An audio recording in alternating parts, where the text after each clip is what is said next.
حضرت سیدنا عمر رضی اللہ تعالی عنہ جلیل القدر ہستی ہیں جنہیں حضور علیہ السلام نے اللہ سے مانگ کے لیا۔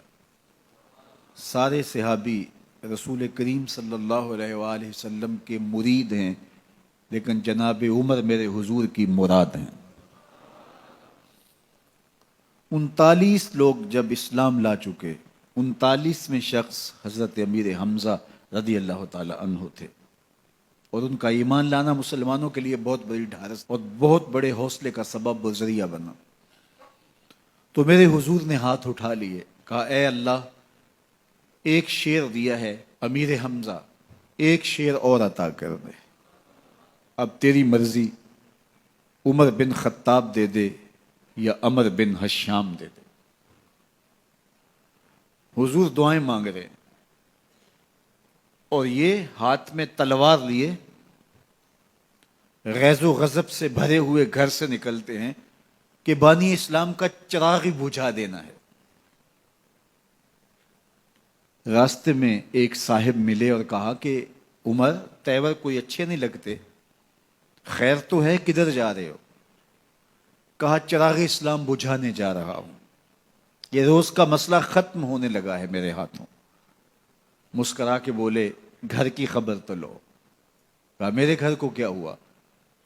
کہا تمہاری بہن فاطمہ بھی نوکر بن گئی ہے رسول اللہ صلی اللہ علیہ وسلم کی۔ غصے سے بھرے ہوئے اپنی بہن کے گھر کا رخ کرتے ہیں، اندر سے قرآن پڑھنے کی آواز آ رہی ہے، غصہ اور بڑھ جاتا ہے، دروازے کو زور زور سے کھٹکھٹاتے ہیں۔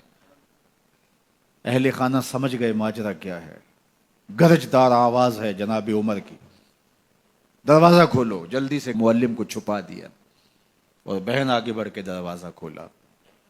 کہا تم سابی ہو گئے ہو، دین چھوڑ دیا تم نے، بتوں کی وفا ترک کر دی اور بے تحاشا مارنا شروع کیا۔ بہن کا سر پھٹ جاتا ہے، خون بہنے لگتا ہے اور یہ مارتے چلے جاتے ہیں۔ فاطمہ بنت خطاب بولی عمر تم خطاب کے بیٹے ہو، سنو میں بھی خطاب کی بیٹی ہوں، جو ظلم جو جبر کرنا ہے کرو، میں محمد عربی کا دامن نہیں چھوڑوں گی۔ سوچنے پہ مجبور ہو جاتے ہیں وہ کون سی طاقت ہے جس نے بجلیاں بھر دی اس کے اندر۔ کہا جو تم پڑھ رہے تھے مجھے بھی سنا سکتے ہو؟ کہا تمہیں غسل کرنا ہوگا۔ عمر اپنے بدن کو دھو رہے ہیں، میرا رب دل دھو رہا ہے۔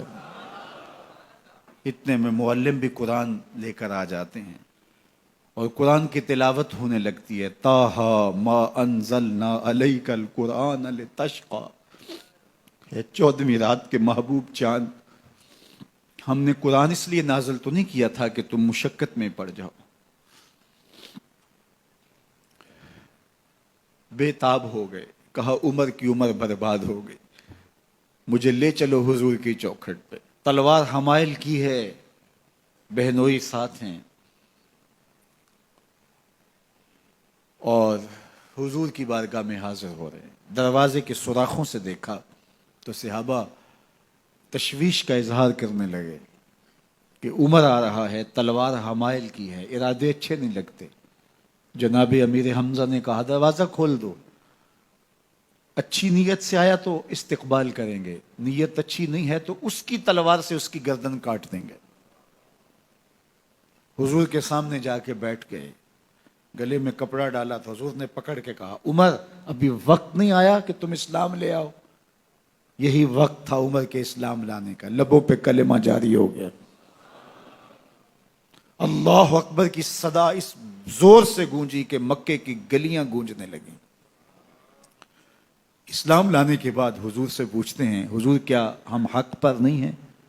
فرمایا ہم حق پر ہیں۔ اللہ کا دین سچا نہیں ہے؟ کہا اللہ کا دین سچا ہے۔ آپ اللہ کے سچے نبی نہیں ہیں؟ فرمایا میں اللہ کا سچا نبی ہوں۔ تو کہا پھر ہم چھپ کے عبادت کیوں کریں؟ اب مسلمانوں کی 2 صفیں بنتی ہیں، ایک صف کی قیادت امیر حمزہ کرتے ہیں، دوسری صف کے آگے آگے عمر بن خطاب چلتے ہیں اور حضور درمیان میں ہیں، اور یہ ملکوتی قافلہ صحن حرم میں آ کے اعلانیہ عبادت کرتا ہے۔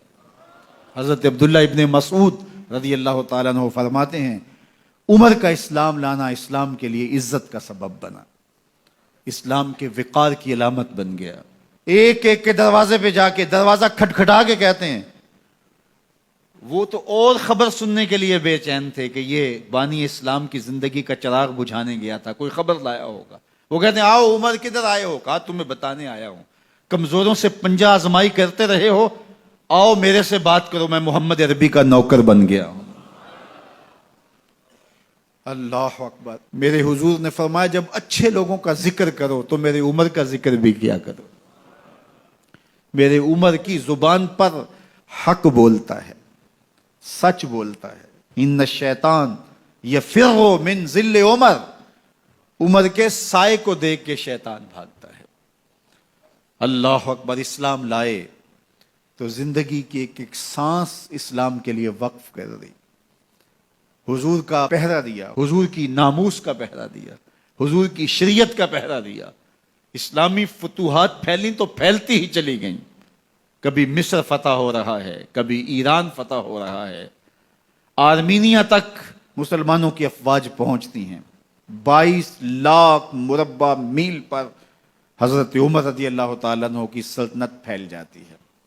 عدل و انصاف کا دورہ ہوتا ہے۔ زمانے نے دیکھا کہ غیر مسلم بھی عدالت میں کھڑا ہے تو اسے خوف نہیں ہوتا تھا کہ میرے سے ناانصافی